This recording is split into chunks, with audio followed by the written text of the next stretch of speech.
Vantage Reading, Part 4. Overview, Tips and Techniques.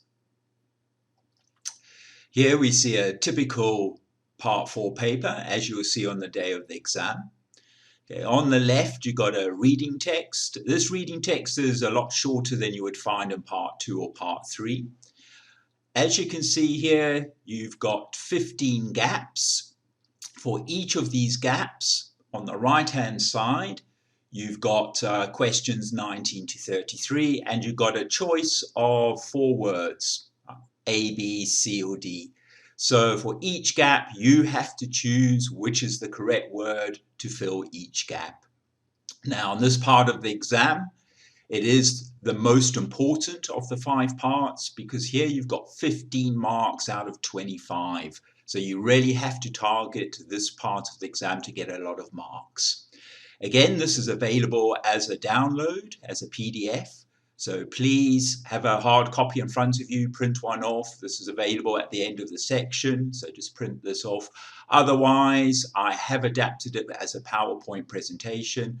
So as we go through it, again, you can just pause the video to read the text. Both options are available to you. So as I mentioned before, in this part of the test, you're given one text of 200 to 300 words. You have 15 multiple choice gaps numbered 19 to 33. So a word has been removed from the text.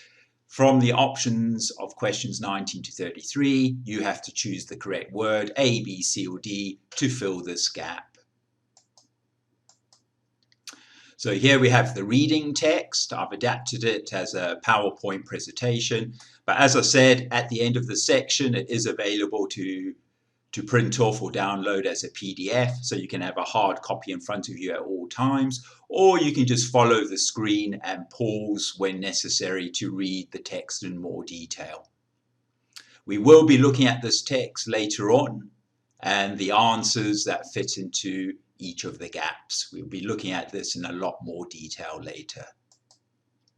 So the instructions you would read, as mentioned, for each gap numbered 19 to 33, you're given a choice of 4 words.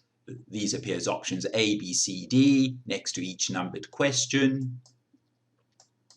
And here are the options. Again, pause, read through them, or have the PDF printed off in front of you. We will be looking at this in more detail later.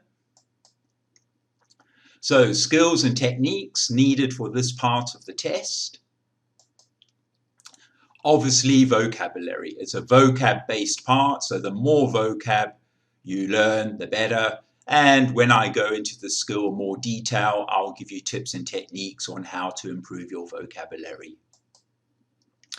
Collocations as well play a big part. So again, I go into a lot of detail on what collocations are and how they are used in this part of the exam.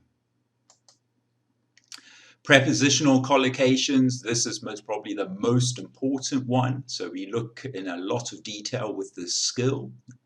And most important because I usually find 5 or 6 of the 15 questions are usually based on a prepositional collocation.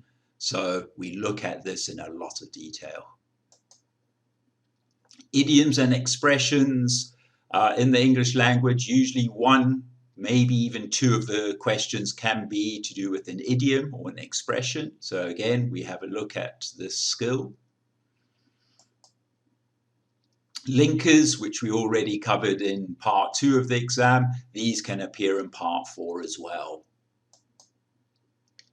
And finally, phrasal verbs. So 1 or 2 phrasal verbs could appear in this part of the section. So again, we have a look at this in detail. And again, I've prepared a lot of material on this at the end of the section, which I'll tell you about later.